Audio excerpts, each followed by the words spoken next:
بسم الله الرحمن الرحيم. إن الحمد لله نحمده ونستعينه ونستغفره ونؤمن به ونتوكل عليه ونعوذ بالله من شرور أنفسنا ومن سيئات أعمالنا. من يهده الله فلا مضل له ومن يضلله فلا هادي له. ونشهد أن لا إله إلا الله وحده لا شريك له. ونشهد أن سيدنا ومولانا محمدا عبده ورسوله صلى الله عليه وعلى آله وأصحابه وبارك وسلم تسليما كثيرا كثيرا. أما بعد، أعوذ بالله من الشيطان الرجيم. بسم الله الرحمن الرحيم. ولا تتبع الهوى فيضلك عن سبيل الله. وقال النبي صلى الله عليه وسلم في الحديث الشريف: حجبت النار بالشهوات وحجبت الجنة بالمكاره، أو كما قال عليه الصلاة والسلام. حضرات محترم، معزز سامعین اعظام، نوجوان ساتھیوں، بزرگوں، دینی و ایمانی بھائیوں، اللہ تعالیٰ نے اس دنیا کو دارالامتحان، آزمائش کا گھر بنا کر ہم سب کے سامنے پیش کیا ہے.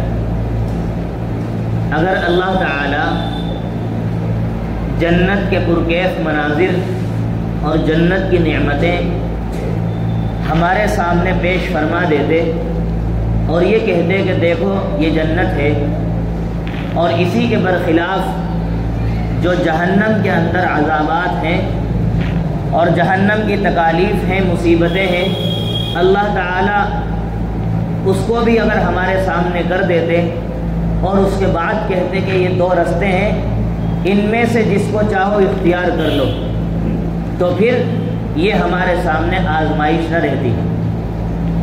اللہ تعالیٰ ایک حدیث کے ذریعے سے اس کو سمجھانے کی کوشش کر رہے ہیں کہ اللہ تعالیٰ نے جہنم کے اوپر نفسانی خواہشات کا پردہ ڈال دیا ہے.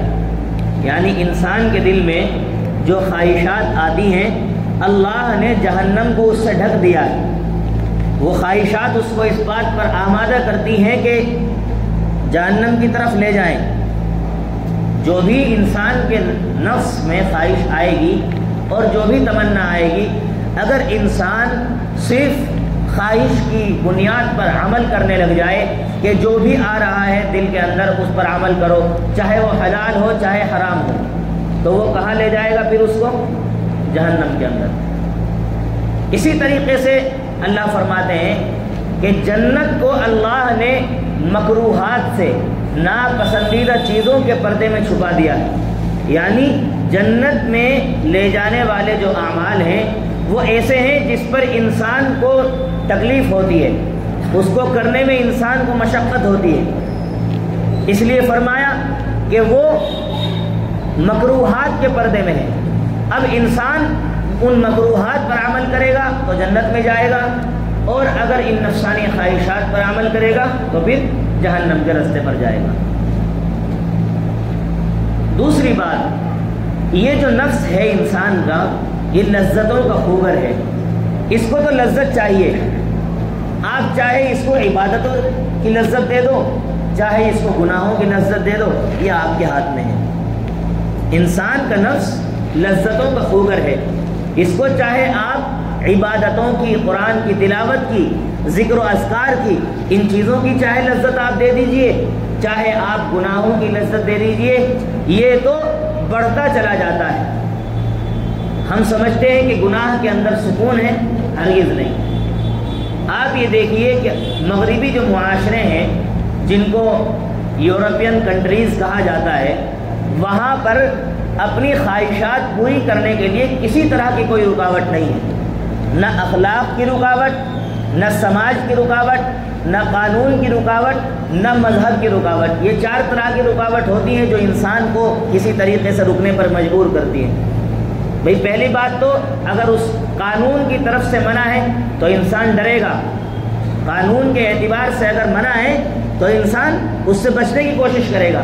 دوسرے نمبر پر اگر مذہب کی طرف سے رکاوٹ ہے، مثال کے طور پر اسلام میں زنا حرام ہے، اسلام میں زنا حرام ہے، اگر کوئی پکا سچا مسلمان ہوگا تو وہ زنا کے طریقے سے اپنی نفسانی خواہشات کو پوری کرنے سے بچے گا۔ اسی طریقے سے اگر ان دونوں لمٹ کو وہ کراس کر رہا ہے تو کم سے کم اخلاقی اعتبار سے انسان، ایک شریف آدمی اس طریقے سے زنا کو وہ جائز اچھا نہیں سمجھتا تو وہ اس سے رکے گا۔ اس سے بھی اوپر معاشرتی اعتبار سے، یعنی سماج میں کم سے کم اس کو برا سمجھا جائے، اگر وہ ان تینوں لمٹ کو بھی کراس کر رہا ہے تو پھر کم سے کم وہ معاشرتی اعتبار سے بچنے کی کوشش کرے گا۔ لیکن مغربی ہم ممالک کا جب تجزیہ کرتے ہیں اور ان کو دیکھتے ہیں تو یہ نظر آتا ہے کہ نہ تو قانون کی رکاوٹ ہے، نہ مذہب کی رکاوٹ ہے، نہ اخلاق کی رکاوٹ ہے، اور نہ ہی معاشرتی رکاوٹ ہے۔ آپ جب چاہیں جس طریقے سے چاہیں اپنی نفسانی خواہشات کو پورا کر سکتے ہیں، اس سرے سے اس سرے تک چلے جائیے، کوئی سے بھی ملک میں چلے جائیے، کوئی بالکل رکاوٹ نہیں ہے۔ لڑکا لڑکی راضی ہیں تو نہ ان کو قانون منع کر سکتا، نہ مذہب منع کر سکتا، نہ اور کوئی منع بھی کرنا چاہے الٹا اس کے اوپر کیس کر سکتے ہیں۔ ایسے جو ہے آج کل کے حالات بن گئے ہیں، اور میرے مصطفیٰ نے جو فرمایا تھا وہ دنیا نے آج اپنی آنکھوں سے بالکل دیکھ لیا ہے، اس کا مشاہدہ کر لیا ہے۔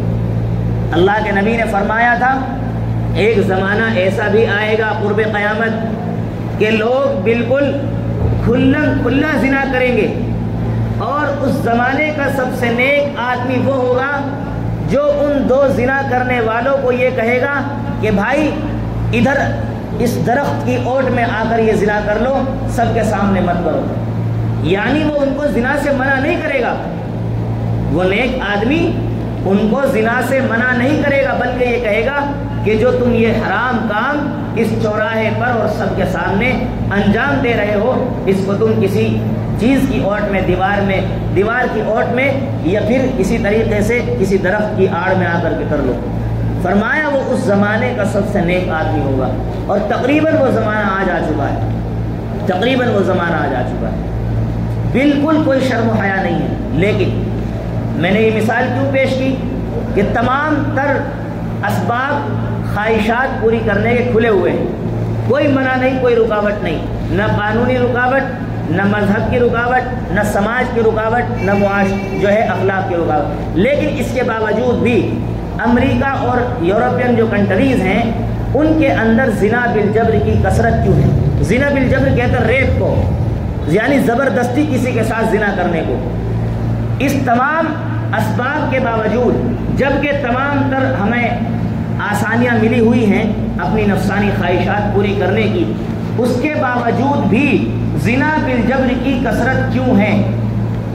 اس کی وجہ لکھی ہے کہ نفس، میں نے عرض کیا کہ انسان کا نفس لذتوں کا خوگر ہے۔ اس سے پہلے میں ایک مثال دے دیتا ہوں۔ حضرت تھانوی رضی اللہ عنہ لکھتے ہیں کہ نفس کی مثال ایسی ہے جیسا کہ خارش کے مریض کی، جس کو کھجلی ہو جاتی ہے۔ اب انسان جتنا کھجائے گا اس کو اور مزہ آتا ہے، چاہے کتنی بھی زبردست الرجی ہو اور کتنی ہی زیادہ اس کے پاس جو ہے اس کے بدن کے اندر خارش ہو رہی ہو، لیکن جب وہ کھجانا اسٹارٹ کرتا ہے، شروع کرتا ہے، تو مسلسل کھجاتا رہتا ہے، اور کھجاتے کھجاتے اگر چاہے اس سے خون بھی نکلنا شروع ہو جائے، لیکن اس کو جو اس وقت مزہ آ رہا ہے اس کی تکلیف محسوس نہیں ہوتی۔ یعنی کھجانے کے بعد جب اس جگہ پر جلن ہوگی اور وہاں سے تکلیف ہونا شروع ہوگی تو وہ تکلیف اس وقتی لذت سے زیادہ ہے جو کھجانے کے وقت اس کو مل رہی ہے۔ تو فرمایا نفس کی مثال خارش کے مریض کی طرح ہے، انسان کھجاتا رہتا ہے، وہ سمجھتا ہے کہ اس کو مزہ آ رہا ہے، حالانکہ اس کے بعد جو تکلیف ہوگی وہ اس سے کہیں زیادہ ہے۔ حالانکہ کھجاتے وقت اس کو مزہ آ رہا ہے اور اس کو پتہ بھی ہے کہ یہ کھجانا اس کے لیے نقصان دہ، لیکن پھر بھی کھجاتا ہے۔ اسی طریقے سے نفس ہے، اسے معلوم ہے کہ یہ گناہ ہے، اور گناہ کے اندر بظاہر انسان کو مزہ آتا ہے، لذت حاصل ہوتی ہے، لیکن پھر بھی انسان گناہ کے اندر بڑھتا چلا جاتا ہے۔ اب انسان کے نفس نے رضامندی کے ساتھ آپس میں ایک دوسرے کی خوشی کے ساتھ جو زنا کا عمل تھا اس کو انجام دے لیا، لیکن اب انسان کا نفس یہ چاہتا ہے کہ اب زنا کو زبردستی طریقے سے انجام دیا جائے، اس کے اندر کیا لذت ہے وہ حاصل کی جائے۔ اور بہت سارے کہنے والے یہ کہتے ہیں اور سنتے ہوئے ہمیں اس طریقے سے دکھائی پڑتے ہیں، کہتے ہوئے دکھائی پڑتے ہیں کہ جتنا مزہ رضامندی کے ساتھ جو ہے زنا میں نہیں ہے اس سے زیادہ مزہ جو ہے زنا بالجبر میں ہے۔ یہ کہنے والے کہہ رہے ہیں جو اس عمل کو انجام دے رہے ہیں۔ اسی لیے میں نے عرض کیا کہ جہاں ہم جن اقوام کو ترقی یافتہ قوم سمجھ رہے ہیں کہ جن کے پاس تعلیم کا معیار بلند ہے، پیسوں کی ریل پیل ہے، دولت کے اسباب ہیں، تمام تعیشات اور آسائش کی تمام چیزیں ان کے پاس مہیا ہیں اور تمام چوپٹ دروازے کھلے ہوئے ہیں نفسانی خواہشات کی تکمیل کے، لیکن اس کے باوجود زنا بالجبر کی کثرت سب سے زیادہ انہی ممالک کے اندر ہے۔ کیوں؟ نفس نے رضامندی کے ساتھ جو زنا کا عمل تھا وہ کر لیا، اور اب زنا بالجبر یعنی زبردستی کسی کے ساتھ کرنا اب انسان چاہتا ہے کہ اس عمل کو انجام دے۔ اس لیے ہمارے اکابرین نے لکھا ہے کہ نفس ایسا ہے جتنا آپ اس کے تقاضوں پر عمل کرتے چلے جائیں گے یہ انسان کو مزید اور آگے تقاضے پیدا کرتا چلا جائے گا۔ آج آپ نے اس کی ایک بات مان لی، کل کو دوسری بات کہے گا، پرسوں کو تیسری بات کہے گا، اگلے دن اس سے آگے کی بات کہے گا۔ غرض یہ کہ نفس کے تقاضے کبھی پورے نہیں ہو سکتے، نفس کے تقاضے کبھی پورے نہیں ہو سکتے۔ آپ نے دنیا میں کوئی انسان ایسا نہیں دیکھا ہوگا جس سے آپ اگر یہ سوال کریں کہ بھائی آپ کے تمام نفس کے تقاضے پورے ہو گئے، کوئی بھی انسان اس بات میں آپ کو جواب نہیں دے گا، یعنی ہاں میں جواب نہیں دے گا، بلکہ وہ یہی کہے گا کہ ابھی میری یہ تمنا اور باقی ہے۔ اسی کو حدیث پاک میں فرمایا انسان کو اگر ایک سونے کا پہاڑ دے دیا جائے تو وہ یہ تمنا کرے گا کہ اس کو دوسرا پہاڑ مل جائے، اور اس کا منہ صرف قبر کی مٹی ہی بھر سکتی ہے۔ وَلَن يَمْلَأَ فَاهُ إِلَّا التُّرَابُ، اس کا منہ صرف قبر کی مٹی ہی پر کر سکتی ہے۔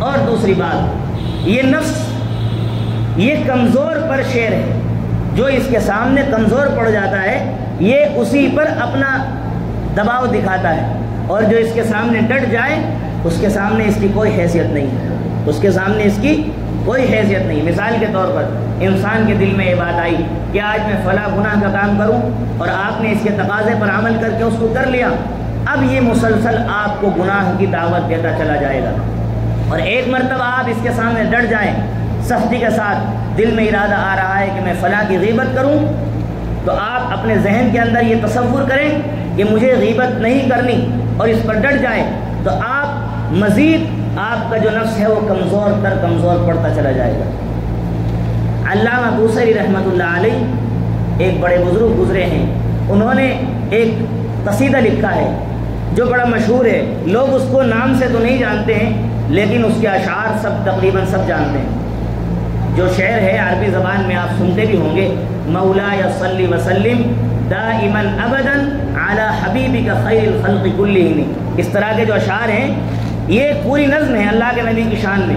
اس کو کہا جاتا ہے قصیدہ بردہ شریف، اس کا جو ٹائٹل ہے، عنوان ہے، وہ ہے قصیدہ بردہ شریف، اور یہ لکھا کس نے ہے؟ علامہ بوصیری رحمۃ اللہ علیہ نے۔ اس قصیدے کے اندر علامہ نے ایک بہت ہی بڑا حکیمانہ اور حکمت سے لبریز ایک شعر پیش کیا ہے نفس کے متعلق، اور فرمایا النفس کالطفل ان تمہلہ علی، النفس کالطفل ان تمہلہ شب علی حب الرضاع وان تفطمہ ینفطم، یعنی نفس جو ہے وہ دودھ پیتے بچے کی طرح ہے، انسان کا نفس دودھ پیتے بچے کی طرح ہے۔ اب جو دودھ پیتا بچہ ہوتا ہے جب اس کی مدت پوری ہو جائے تو اس کا دودھ چھڑایا جاتا ہے یا اس کو مزید دودھ پلایا جاتا ہے؟ بتائیے، اس کا دودھ چھڑایا جاتا ہے۔ کون دنیا کے ایسے ماں باپ ہیں جو یہ کہیں کہ نہیں میرے بچے کو اگر اس کا دودھ چھڑایا جائے گا تو اس کو تکلیف ہوگی، وہ روئے گا، چلائے گا، گڑ گڑائے گا؟ کوئی ایسے ماں باپ ہیں جو اس کی رونا، اس کی یعنی اس کی آہو پکار اور اس کا رونا گڑ گڑانا سامنے رکھ کر پیش نظر رکھ کے اس کو دودھ پلاتے رہیں؟ نہیں، بلکہ وہ سمجھتے ہیں کہ یہ وقتی طور پر کچھ تکلیف ہے، لیکن اگر آج اس کا دودھ نہیں چھڑایا گیا تو یہ پھر بڑا ہوتا چلا جائے گا اور یہ اس لائق ہو جائے گا کہ روٹی نہیں کھائے گا، بلکہ اس وقت بھی اس کو پھر دودھ ہی چاہیے۔ اس لیے ماں سے زیادہ کوئی پیار نہیں کرتا اپنے بچے کو، ماں سے زیادہ اپنے بچے کو کوئی پیار نہیں کرتا، لیکن اس کے باوجود ماں تمام تر محبتوں کے باوجود اپنے بچے کا دودھ چھڑاتی ہے، کیونکہ اس کو معلوم ہے کہ اگر آج مدت پوری ہونے پر اس کا دودھ نہیں چھڑایا گیا تو یہ مزید روٹی کھانے کے لائق نہیں ہوگا اور اس کو آئندہ بھی دودھ چاہیے۔ اس لیے وہ اس کا رونا بھی برداشت کرتی ہے، گڑ گڑانا بھی برداشت کرتی ہے، اس کی تمام چیزوں کو برداشت کر کے، لیکن وہ اس کا دودھ چھڑا دیتی ہے۔ علامہ بوصیری رحمۃ اللہ علیہ نے فرمایا النفس كالطفل ان تمهله شب على حب الرضاع وان تفطمه ينفطم، کہ نفس وہ دودھ پیتے یعنی شیر خوار بچے کی طرح ہے۔ اسی طریقے سے آج انسان کا نفس یہ چاہ رہا ہے کہ وہ فلاں گناہ کا کام کرے۔ آپ جب انسان گناہ کو چھوڑتا ہے تو تکلیف ہوتی ہے دل میں۔ مثال کے طور پر انسان کے دل میں یہ خیال آ رہا ہے کہ آج میں فلاں جگہ یہ غلط کام کرنے کے لیے جاؤں، اور وہ سمجھتا ہے کہ جب میں یہ غلط کام کروں گا تو اس کے اندر مجھے لذت محسوس ہوگی، مزہ حاصل ہوگا، لیکن وہ اس مزے کو پیچھے رکھ کر پسے پشت ڈال کر وہ نفس کے سامنے ڈٹ جائے اور یہ عہد کرے کہ مجھے یہ گناہ کا کام نہیں کرنا۔ شروع میں دل پر آرے بھی چلیں گے اور نفس کو مشقت ہوگی، لیکن اس کے بعد جو انسان کو حلاوت نصیب ہوگی اور اللہ کی طرف سے ایمان کی لذت حاصل ہوگی، وہ اس گناہ کے سامنے کچھ بھی نہیں، یہ گناہ اس کے سامنے کچھ بھی نہیں۔ اسی لیے ہمارے اکابرین نے فرمایا کہ آپ نفس کے سامنے سخت ہو جائیے، اور جب بھی کوئی گناہ کا خیال آئے فوراً یہ تصور کریں کہ میرا اللہ مجھے دیکھ رہا ہے۔ یہ جو ترکیب ہے سب سے بڑی ترکیب ہے۔ انسان کہیں بھی ہو، چاہے وہ سب کے سامنے ہو چاہے تنہائی میں ہو، جب یہ تصور اس کے ذہن کے اندر باقی رہے گا کہ میرا اللہ مجھے دیکھ رہا ہے، تو پھر انسان کے قدم اور اس کا جسم گناہوں کی طرف آمادہ نہیں ہوگا۔ حضرت یوسف علیہ نبینا علیہ الصلاۃ والسلام وہ اتنے 7 تالوں کے اندر بند، اور زلیخا نے ان کو گناہ کی طرف دعوت دی۔ کون سی چیز تھی جس نے آپ کو وہاں گناہ سے بچایا؟ اللہ کا ڈر اور اللہ کا خوف تھا۔ اگر اللہ کا خوف ان کے ذہن میں نہ ہوتا تو گناہ کے اندر ملوث ہو جاتے۔ اللہ کا خوف تھا، فرمایا قال معاذ اللہ، قال معاذ اللہ۔ جب زلیخا نے اپنے اس پتھر کے بت پر پردہ ڈال دیا اور کہا کہ چلو تمہیں اگر اس سے شرم آ رہی ہے تو میں اس کے اوپر پردہ ڈال دیتی ہوں، حضرت یوسف علیہ السلام نے جواب دیا جب تو اپنے اس بے نور بت سے شرما سکتی ہے، یعنی جس کے آنکھ نہیں، جو دیکھ نہیں سکتا، جو پتھر کا ہے، تو سمجھ رہی ہے کہ یہ دیکھ رہا ہے، میرے نزدیک یہ دیکھنے والا نہیں ہے، جب تو اپنے ان بے نور آنکھوں والے بت سے شرما رہی ہے تو میں اس اللہ سے کیوں نہ شرماؤں جو انسان کو ہر وقت دیکھ رہا ہے؟ میں اس اللہ سے کیوں نہ شرماؤں جو انسان کو ہر آن ہر لمحہ دیکھ رہا ہے؟ جب ہم سو جاتے ہیں اللہ اس وقت بھی دیکھتا ہے، اور جب ہم جاگے ہوئے ہوتے ہیں اللہ اس وقت بھی دیکھتا ہے، اس کی نظروں سے کوئی غافل نہیں۔ لا تأخذه سنة ولا نوم، اللہ کو نہ اونگ آتی ہے نہ نیند آتی ہے۔ اسی لیے حضرت مولانا مفتی شفیع عثمانی نور اللہ مرقدہ، جو حضرت مفتی تقی عثمانی صاحب کے والد محترم ہیں، وہ فرمایا کرتے تھے کہ پہلے زمانے میں حکیم جو لوگ ہوتے تھے وہ سونے کو یا چاندی کو کوٹ کوٹ کر اور جلا کر اس کی راکھ تیار کر کے اس سے پشتے تیار کیا کرتے تھے جو انسان کی تقویت کے لیے ہوا کرتے تھے، آپ نے سنا ہوگا۔ اور فرماتے تھے سونے کو چاندی کو جتنا جلایا جائے گا سونے اور چاندی کی قوت میں اتنا مزید اضافہ ہوگا، سونے اور چاندی کی قوت میں اتنا مزید اضافہ ہوگا۔ اس لیے یہ جو تمہارا نفس ہے اس کو اللہ نے بنایا ہی ہے توڑنے کے لیے، اس کو بنایا ہی ہے اللہ نے توڑنے کے لیے۔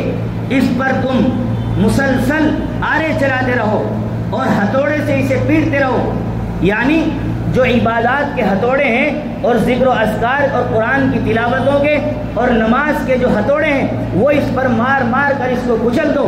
اس کے بعد پھر جو یہ تیار ہوگا اور اس کے اندر جو قوت آئے گی اللہ سے تعلق کی، وہ خود آپ سمجھ سکتے ہیں.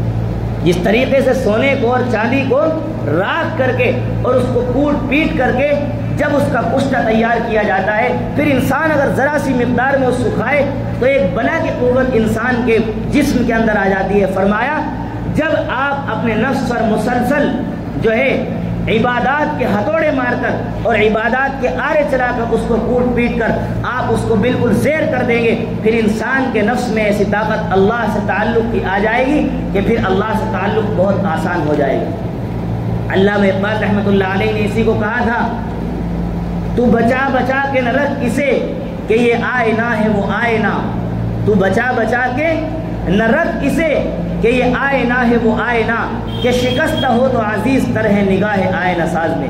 کہ یہ آئینہ تو اللہ نے بنایا ہی اس لیے ہے کہ اس کو توڑا جائے. کیا کوئی شیشے کو توڑتا ہے؟ نہیں توڑتا.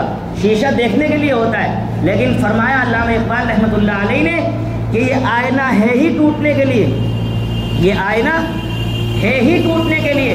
اسی کو فرمایا تو بچا بچا کے نہ رکھ اسے کہ یہ آئینہ ہے وہ آئینہ، کہ شکست ہو تو عزیز تر ہے نگاہ آئینہ ساز میں. اور کسی کہنے والے نے اسی طریقے سے کہا، یہ کہہ کے کاسا ساز نے پیالہ پٹک دیا، اب کچھ اور بنائیں گے اس کو بگاڑ کے. یعنی پیالے بنانے والے نے اس کو پیالہ بنا کر توڑ دیا اور کہا کہ اب کچھ اور بنائیں گے. یعنی یہ جو نفس ہے آپ اس کو مسلسل اس پر عبادات کی چوٹ مار کر اس کو ایسا بنا دیجئے، اس کے بعد جو ایمان کی لذت اور ایمان کی حلاوت آپ کو نصیب ہوگی تو پھر گناہ کرنا، گناہ میں آپ کو مزہ نہیں آئے گا، پھر اللہ کی عبادتوں میں مزہ آئے گا. ہم نے دیکھا اپنے اکابرین کو کہ پورا قرآن ایک دن میں تلاوت کر دیا کرتے تھے، ایک قرآن کی تلاوت ایک دن میں.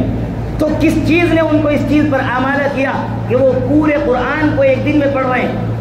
اپنے نفس پر جب انہوں نے محنت کی اور مجاہدہ برداشت کیا، اور پھر جب اپنے نفس کے خلاف انہوں نے آزمائشوں میں وہ کامیاب ہو گئے تو پھر اللہ تعالیٰ نے ایسی ایمان کی حلاوت اور ایسی لذت ان کو عطا فرمائی کہ پھر ان کو قرآن کی تلاوت اور عبادت کرنا ان کے لیے کوئی مشکل نہیں رہا. اور سب سے بڑا حضرت تھانوی یہ شعر پیش کرتے تھے کہ آرزوئے خون ہو یا حسرت پامال ہو، اب تو اس دل کو تیرے قابل بنانا ہے مجھے. انسان، میں نے عرض کیا شروع میں ہی، انسان اس دنیا میں آیا ہے، یہ آزمائش کا گھر ہے. اللہ اگر جنت دوزخ دکھا دیتا پھر آزمائش نہ رہتی. اللہ نے دونوں کو چھپا کر رکھا ہے. جنت کو اللہ نے ناپسندیدہ چیزوں کے پردے میں چھپا کر رکھا ہے، اور جہنم کو اللہ نے نفسانی خواہشات کے پردے میں چھپا کر رکھا ہے. اب انسان کو اختیار دیا، تم جس طریقے سے چاہو عمل کرو. نفسانی خواہشات پر عمل کرو گے تو جہنم میں جاؤ گے، اور اگر ناپسندیدہ چیزیں جو مشقت کی چیزیں ہیں ان پر عمل کرو گے تو اللہ نے تمہارے لیے جنت تیار کر رکھی ہے. یہ عہد کریں کہ چاہے ہماری حسرت ٹوٹ جائیں، ہماری آرزوئیں پامال ہو جائیں، لیکن اپنے اس دل کو کس کے قابل بنانا ہے؟ اللہ کے قابل بنانا ہے. یہ دل اصل انسان کا ہیڈ کوارٹر ہے. یہ دل تمام جسموں کا سردار، جسم میں جتنے اعضاء ہیں اعضاء کا سردار ہے. یہ دل جو چاہے گا انسان کے جسم کے اعضاء وہی کرتے ہیں. یہ دل سمجھ جائے، حدیث پاک میں فرمایا کہ ان فی الجسد لمضغہ، جسم میں ایک لوتھڑا ہے، اذا صلحت صلح الجسد کلہ واذا فسدت فسد الجسد کلہ الا وہی القلب. جسم کے اندر ایک گوشت کا ٹکڑا ہے، جب یہ سنور جاتا ہے تو سارا جسم سنور جاتا ہے، اور جب یہ بگڑ جاتا ہے تو سارا جسم بگڑ جاتا ہے. اس لیے اپنے نفس کو ہم اس کے سامنے ڈٹ جائے اور گناہ کا ارادہ اگر آئے تو اس سے کہیں کہ گناہ ہرگز نہیں کرنا، گناہ ہرگز نہیں کرنا. آپ ایک مرتبہ جب ڈٹیں گے، 2 مرتبہ ڈٹیں گے، تیسری مرتبہ ڈٹیں گے، اس طریقے سے اس کے سامنے جب مسلسل آپ ہمت کا مظاہرہ کریں گے، اللہ تعالیٰ پھر ایسی ایمانی قوت اور ایسی ایمانی لذت و حلاوت آپ کو عطا فرمائے گا کہ پھر نفس آپ کے اوپر اثر انداز نہیں ہو سکے گا، زور آزما نہیں ہو سکے گا، بلکہ آپ اپنے نفس کو جس طریقے سے چاہیں گے اس طریقے سے چلائیں گے۔ اللہ ہم سب کو عمل کی توفیق بخشے اور نفس کی جو چالاکیاں ہیں اللہ ان سب سے ہماری حفاظت فرمائے۔ وآخر دعوانا الحمدللہ رب العالمین۔